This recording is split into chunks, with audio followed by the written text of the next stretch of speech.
ভোটের আগে কোচবিহারের শীতলকুচিতে অশান্তি। শীতলকুচির সতীপুকুরে দুষ্কৃতীদের দাপট, ভোটারদের অস্ত্র দেখিয়ে ভয় দেখানোর অভিযোগ উঠল। ইতিমধ্যে এই বিষয়ে একটি ভিডিও ভাইরাল হয়েছে, যদিও সেই ভিডিওর সত্যতা যাচাই করেনি কলকাতা টিভি। ভিতরে হচ্ছে কেন তোমরা যে চলছেন কি এগুলা জিনিস একটা মতি পঞ্চায়েত বুধের পঞ্চায়েত হয়ে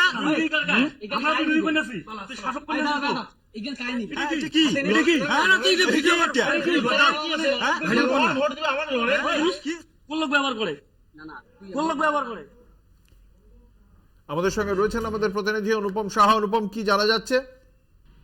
দেখো, গতকাল রাতের ঘটনা। 3 দুষ্কৃতী ধারালো অস্ত্র নিয়ে ভোটারদের প্রভাবিত করছে এমনটাই অভিযোগ ওঠে এবং সেই ভিডিও সোশ্যাল মিডিয়ায় ভাইরাল হয়। এই ঘটনায় অভিযোগ করেছেন বিজেপি, তৃণমূল কংগ্রেসের দুষ্কৃতীদের বিরুদ্ধে। যেটা আমরা জানতে পেরেছি যে ধারালো অস্ত্র দিয়ে তিনজন এক বাইক আরোহীকে আটকে তাদের প্রভাবিত করার চেষ্টা করছিল। সেই সময় কিন্তু গ্রামবাসীরা চলে আসে এবং ঘটনার খবর পেয়ে ঘটনাস্থলে পৌঁছায় শীতলকুচি থানার পুলিশ। পরবর্তীতে দুজন পালিয়ে গেল, একজনকে কিন্তু গ্রামবাসীরা আটক করে তারপরে তাদের পুলিশের হাতে তুলে দেয়। তবে এই ঘটনায় কিন্তু যথেষ্ট চাঞ্চল্য ছড়িয়েছে। বিজেপির অভিযোগ যে এই ভোটের আগের মুহূর্তে তৃণমূল কংগ্রেস এই ধরনের ঘটনা ঘটাচ্ছে। যদিও তৃণমূল কংগ্রেসের জেলা চেয়ারম্যান গিরীন্দ্রনাথ বর্মন তিনি যেটা জানিয়েছেন যে এই ঘটনার সঙ্গে তৃণমূল কংগ্রেসের কোনো যোগ নেই, এটা বিজেপির সাজানো ঘটনা। অঙ্কুর, একেবারেই এখনো পর্যন্ত কোনো প্রশাসনিক পদক্ষেপ হয়েছে কি ঘটনার প্রেক্ষিতে? অনুপম, তুমি আমাদের সঙ্গে থাকো। আমাদের সঙ্গে রয়েছেন বিজেপি নেতা, স্থানীয় বিধায়ক শঙ্কর ঘোষ। প্রথমে আপনাকে কলকাতা টিভির পক্ষ থেকে স্বাগত জানাই। এই যে শীতলকুচিতে যে দুষ্কৃতী দাপট এবং সেখানে অস্ত্র হাতে দেখতে পাওয়া যাচ্ছে, শাসানো হচ্ছে, আপনাদের মানে ভার্সনটা জানতে চাইবো প্রাথমিকভাবে।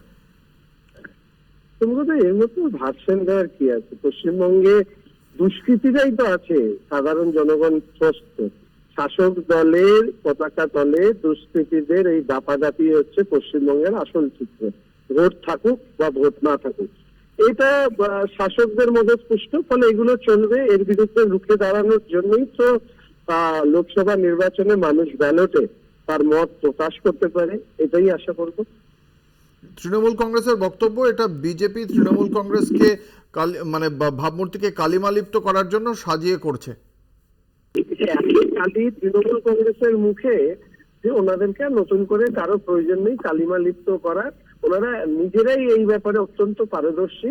ওনাদের মন্ত্রী নেতারা জেলে গড়াগড়ি খাচ্ছে, যিনি নিজের দলের লোকদেরকেই গাঁজা কেস দিয়ে দেবো বলে হুঙ্কার ছাড়তেন, তিনিও জেলে ঘোরাঘুরি খাচ্ছেন।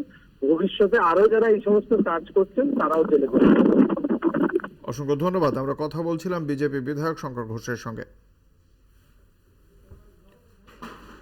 আমাদের সঙ্গে রয়েছেন আমাদের প্রতিনিধি অনুপম সাহা। এখনো পর্যন্ত পুলিশের পক্ষ থেকে এই যে ভিডিও, সেই ভিডিওর প্রেক্ষিতে কাউকে জিজ্ঞাসাবাদ করা হয়েছে কি? কিন্তু একজনকে আটক করা হয়েছে। এখন পর্যন্ত পুলিশের তরফ থেকে কিছু জানানো হয়নি। তবে যেটা আমরা জানতে পেরেছি যে ঘটনার কিন্তু তদন্ত শুরু হয়েছে, খোঁজ খবর নেওয়া হচ্ছে এবং যাকে আটক করা হয়েছে তাকেও জিজ্ঞাসাবাদ করা হচ্ছে। তবে এখনো পর্যন্ত কিন্তু পুলিশ সেই বিষয়ে কোনো মন্তব্য করেননি। তবে তৃণমূল কংগ্রেসের যেটা দাবি যে কালিমালিপ্ত করতেই বিজেপির ষড়যন্ত্র করে এই ঘটনা ঘটিয়েছে। তবে এই ঘটনা কিন্তু যথেষ্ট চাঞ্চল্য ছড়িয়েছে শীতলকুচি এলাকায়, কারণ আগামীকাল সকাল থেকেই ভোট শুরু হবে। সেই লোকসভা নির্বাচনের আগে এরকম একটা ঘটনায় কিন্তু যথেষ্টই আতঙ্কে রয়েছেন গ্রামের মানুষজন, শীতলকুচি বিধানসভার মানুষজন। ধন্যবাদ। আমাদের সঙ্গে ছিলেন আমাদের প্রতিনিধি অনুপম সাহা।